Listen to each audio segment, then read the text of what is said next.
ეს არის რადიომართვადი თვითმფრინავი, რომელიც მხოლოდ ელექტროენერგიითა და მაგნიტებით ელექტრომაგნიტურ რელსებზე ეშვება. ეს სისტემა გავს თანამედროვე ავიამზიდების გაშვების სისტემებს.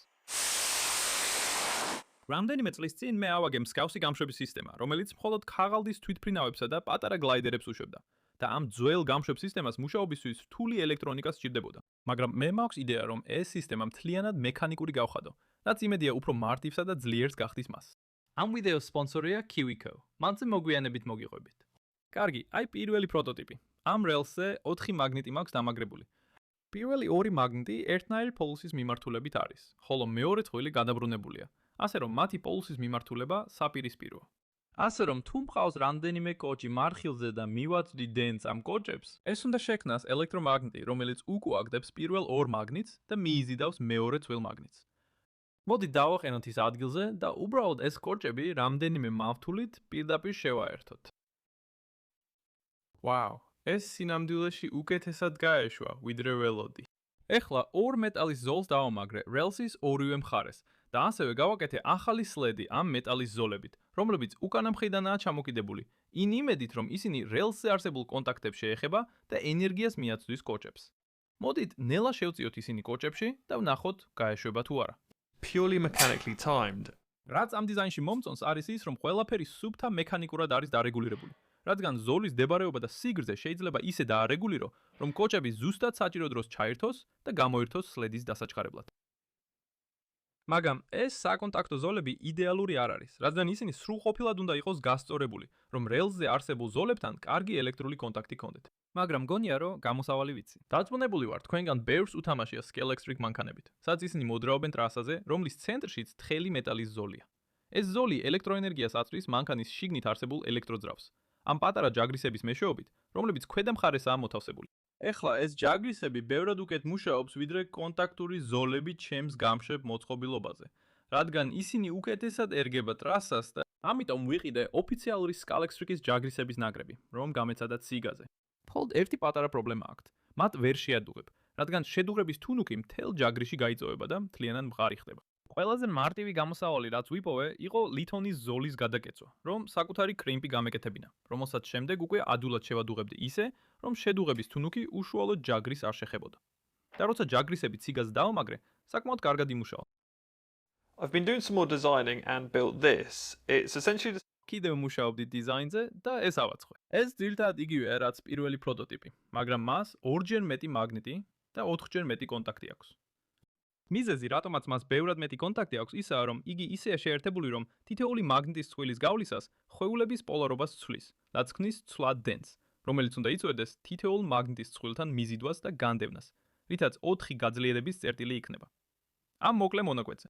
ასევე მნიშვნელოვნად გავამარტივე მარხილი. მხოლოდ ერთი ხვეული დავტოვე ცენტრში, რაც საშუალებას იძლევა რელსი უფრო თხელი იყოს. მაგნიტები კი ერთმანეთთან უფრო ახლოს განთავსდეს და მარხილი ოდნავ მსუბუქი გამოვიდეს. ასევე ოფიციალური Scalextric-ის ჯაგრისები ამ 6-იან პაკეტში 3 ფუნტი და 50 პენსი ღირს, რაც მხოლოდ 18 სანტიმეტრის ჯაგრისებს ნიშნავს.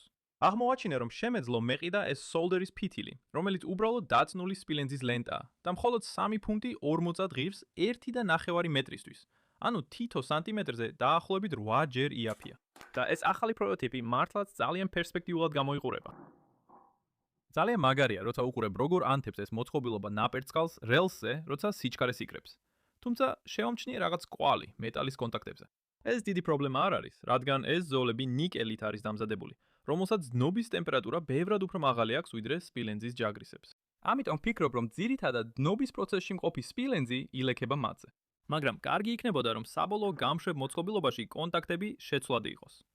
ასევე მარხილის გაშვება უბრალოდ კონტაქტებში შეჩეჩებით იდეალური არ არის, რადგან პირველ მაგნიტებზე უკუგდების ძალა იმდენად ძლიერია, რომ სამგანზომილებიანად დაბეჭდილ დეტალს ამრუდებს, რის გამოც ჯაგრისები კონტაქტს კარგავენ და მოკლედ საკმაოდ ცუდი ნაპერწკლები ჩნდება.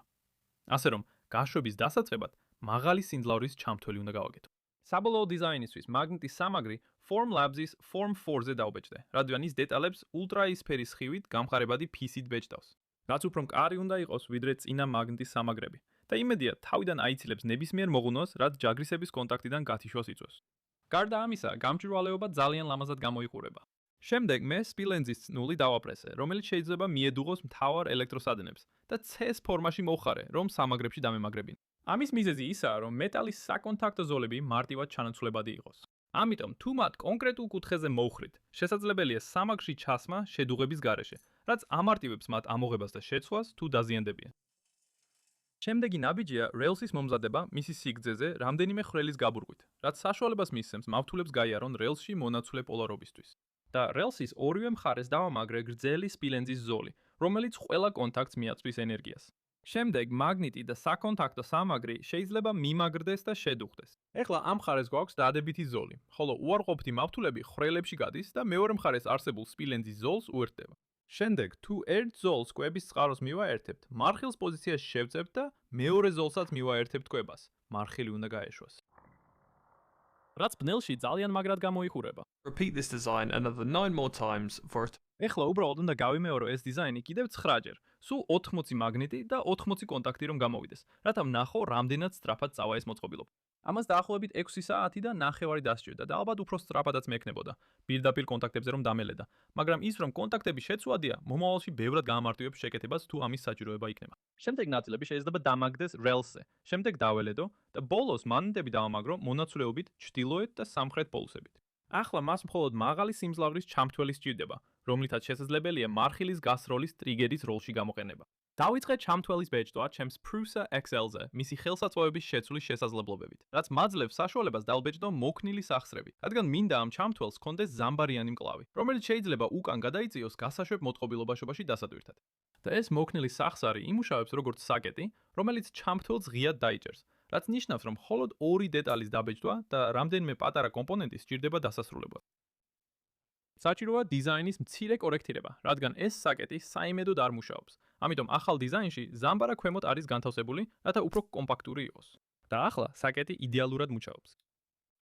შემდეგ იგი დამამაგრა გამშვებ მოწყობილობაზე და უპაიკე კონტაქტები. ასევე დავბეჭდე გაშვების ღილაკი. ასე რომ, როდესაც მარხილი რელსზეა, ის მზადაა გასაშვებად. მაგრამ ერთი პრობლემა არსებობს. გადამთველის ნელა მოძრაობაში ყურება აჩვენებს, რომ საკონტაქტოებზე მოხვედრისას მკლავის ინერციის გამო ბევრი ხტუნვა, რაც შეიძლება დიდ პრობლემად არ მოგეჩვენოთ, რადგან ეს ადამიანის თვალისთვის თითქმის შეუმჩნეველია. მაგრამ რაც შეეხება მარხილის აჩქარებას, ის თითქმის მთლიანად აცდენს მაგნიტების პირველ რამდენიმე წყვილს და ნაპერწკლები გადამთველის საკონტაქტოებს კარგ მდგომარეობაში არტოვებს. შემდეგი დღეს სხვადასხვა იდეების ცდაში გავატარე, რომ ეს ხტუნვა თავიდან ამეცილებინა, მაგრამ არაფერი გამომივიდა. სანამ არ გამახსენდა გადამთველი, რომელიც წინა პროექტში გამოვიყენე და RIDIS გადამთველი ეწორთველი ეწოდება. ეს გადამთველი ძირითადად 2 ლითონის კონტაქტია, რომლებიც ერთმანეთს მიიზიდებიან, როდესაც მაგნიტი ახლოს მიიტანება. ეხლა ეს პატარა RIDIS გადამთველი მხოლოდ 9 ამპერზეა გათვლილი, რაც ამ გამშვებისთვის სრულიად არასაკმარისია. მაგრამ იქნებს საკუთარი გავაკეთო, რომელიც ამ დენს გაუძლებს. ამ ახალ გადამთველს აქვს 2 ლითონის ზოლი, რომლებიც ერთმანეთისგან ძალიან პატარა მანძილითაა გამოყოფილი. ზემოდან მოთავსებულია პატარა მაგნიტი. ასევე მაგნიტი არის მკლავზეც. შემდეგ, როცა მკლავის ზევით იწევს, ის აერთიანებს 2 ზოლს, რითაც threads ასრულებს და ნელი მოძრაობით კარგად ჩანს, რომ ის ბევრად ნაკლებად ხტუნავს, ვიდრე წინა დიზაინები. ამიტომ მე ოდნავ შევცვალე იგი, რათა დენქვეშ მყოფი ლითონის ზოლები არ იყოს ღია. ასევე დავფარე სპილენძის ზოლები, რომლებიც კონტაქტებს ენერგიას აწვდიან. და ახლა გამშვები მოწყობილობა დასრულებულია. მაგრამ სანამ რაიმე ჭურს გავუშვებთ, ნება მომეცით გითხრათ გამშვებ მოწყობილობაზე, რომლის აშენებაც შეგიძლიათ ამ ვიდეოს სპონსორთან ერთად. KiwiCo მიზნად ისახავს მეცნიერებისა და პრობლემების გადაჭრის სწავლას სახალისო გზით. როგორც KiwiCo-ს დიდი ხნის გულშემატკივარს, მათი ნაკრებები ყოველთვის მაოცებს. მარტივი ინსტრუქციებითა და ყველა საჭირო ნაწილით, ეს იდეალური გზაა სამეცნიერო პროექტის დასაწყებად. მართლა მინდა ბავშვობაში ესეთი KiwiCo-ს ნაკრები მქონოდა, რადგან ისინი მშენებლობისა და სწავლის შესანიშნავი კომბინაციაა. თანდათული ჟურნალები მარტივად ხსნის სამეცნიერო ცნებებს, მაგალითად ინერციას, კომიქსებსა და დამატებითი ექსპერიმენტების საშუალებით, რომლებიც შეგიძლიათ სახლის ნივთებით ჩაატაროთ. და მათ აქვს ნაკრებების დიდი არჩევანი ყველა ასაკისთვის, ასე რომ შეგიძლიათ ააწყოთ ყველაფერი, წყლის ბოთლის რაკეტებიდან ტრებუშეტებამდე. ასე რომ თუ ჯერ არ გიცდიათ KiwiCo-ს ნაკრები, ძალიან გირჩევთ რომ ნახოთ და სცადოთ ისინით. და ამჟამად შეგიძლიათ მიიღოთ 50% ფასდაკლება მათი ყოველთვიური გამოწერის პირველ თვეზე, თუ გამოიყენებთ კოდს TomStanton ან ეწოვით kiwico.com/tomstantons. მული იქნება ვიდეოს აღწერაში ქვემოთ. დაბლოკილია და მზადაა გასაშვებად. კარგად გამოიყურება. კარგი? 3, 2, 1. ვაუ, შეხედე როგორ ნაპერწკლებს კრის მთელ სიგრძეზე. ისე ჩანს თითქოს ანათებს, მასზე თითქოს ფორსაჟი აქვს შართული. ო, ეს ძალიან მაგარია. უი, ზუსტად სწორ დროს აფრინდა. ვიცი რომ მე შევქმენი ეს. სწორად დაარეგულირეთ რიმი. ვესვრით ყურძენს 3-ში, 2-ში, F-ში. What do you call this? The bullet ოუ, ეს იყო ჭყაპუნი.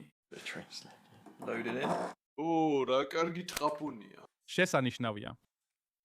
მან აითვისა ყველა ენერგია სასრიალო პლატფორმიდან. ო, სასრიალო პლატფორმა მოარტყა რელს. ო, არა, ანუ ეს რელსია. ხო, კარგად გამოიყურება. კარგი, იქ 3 ყურძნის მარცვალს ჩავდეთ. ო! რამდენიმე ყურძენი ძმაო. 3-ში, 2-ში, 1-ში, 3 მაგი ყურძენი.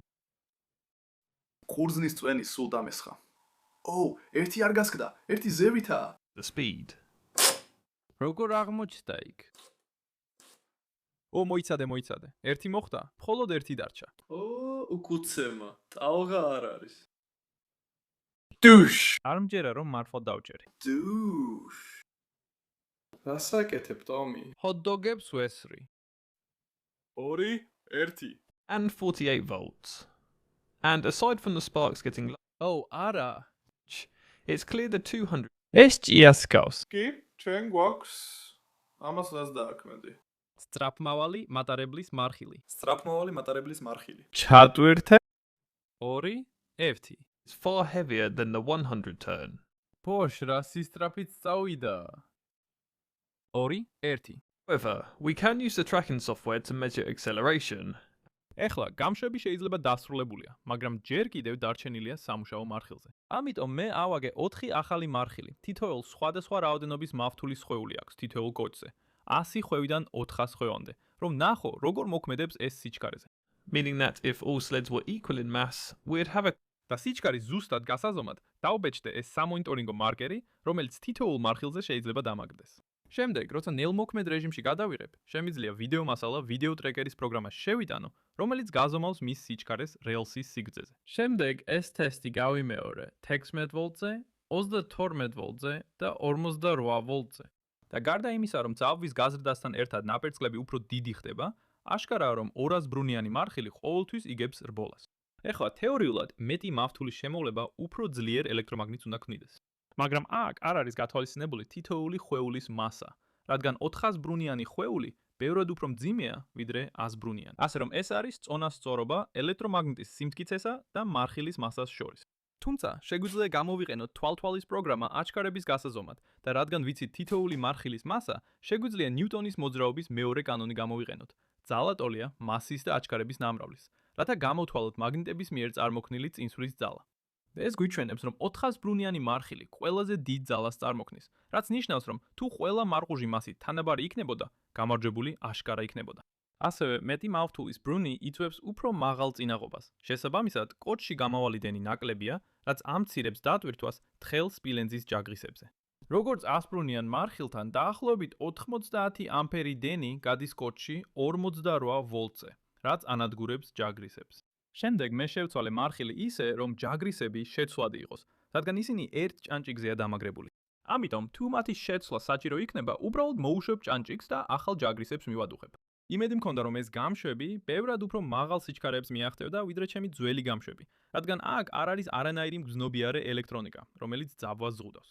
მაგრამ სამჯერ მეტი შემავალი ძაბვის მიუხედავად, ყველაზე სწრაფი მარხილი მხოლოდ 44 მილის სიჩქარეს აღწევს საათში, რაც მხოლოდ 4 მილით აღემატება ჩემს ძველ გამშვებს. თუმცა ამ ახალ დიზაინს შეუძლია მეტი დენის გამკლავება. შესაბამისად, შეგვიძლია დავაპროექტოთ მარხილი მრავალი კოჭით. იმედია, ეს ბევრად უფრო ძლიერ მაგნიტურ ძალებს წარმოქმნის, რათა გაცილებით მძიმე ჭურვების გაშვება შევძლოთ. ამიტომ, ქაღალდის თვითმფრინავებისა და ძალიან მსუბუქი სამგანზომილებიან პრინტერზე დაბეჭდილი თვითმფრინავების გაშვების ნაცვლად, მოდით ვცადოთ სრულად რადიომართვადი თვითმფრინავის გაშვება. ეს თვითმფრინავი ერთ-ერთი ყველაზე მსუბუქი რადიომართვადი საფრენი აპარატია, რაც კი მაქვს. სულ რაღაც 138 გრამი იწონის, მაგრამ მაინც ყველაზე მძიმე იქნება, რაც კი ოდესმე მაგნიტებით გამიშვიან. და 400 ბრუნიანი მარხილი 6.7 ნიუტონის წინსვლის ძალას ქმნის. ორი კოჭა თეორიულად საკმარისი უნდა იყოს, რომ ამ თვითმფრინავს დაახლოებით 9 მეტრი წამში სიჩქარე მისცეს, რაც საკმარისზე მეტი უნდა იყოს იმისთვის, რომ ჰაერში აფრინდეს. ამიტომ შევქმნით თვითმფრინავის ფიუზელაჟის სამგანზომილებიანი CAD მოდელი OnShape-ში, რომელიც ღრუბლოვანზე დაფუძნებული CAD პროგრამაა და ეს მაძლევს საშუალებას მარტივად დავაპროექტო სამაგრი, რომელიც მას მარხილზე დაამაგრებს. თუ გსურთ მსგავსი პროექტების დაპროექტება, ძალიან გირჩევთ, რომ ნახოთ OnShape. შემდეგ მოდელს შეგვიძლია ექსპორტი გავუკეთოთ და სამგანზომილებიან პრინტერზე დაუბეჭდოთ, რაც თვითმფრინავს იდეალურად ერგება. ვა, ეს იდეალურად ერგება. მაშ, როცა ახალი ორმაგი კოჭის მარხილი მზად იყო სატესტოდ, ვიფიქრე, ალბათ სწრაფი ტესტი უნდა ჩამეტარებინა სატესტო წონით, რომ ჩემი გამოთვლები შემემოწმებინა. 3, 2, 1. ეს საკმარისი უნდა იყოს. ასე რომ, მეორე დღეს ადგილობრივ პარკში გავედი, იმ იმედით, რომ ცოტას მეფრინა.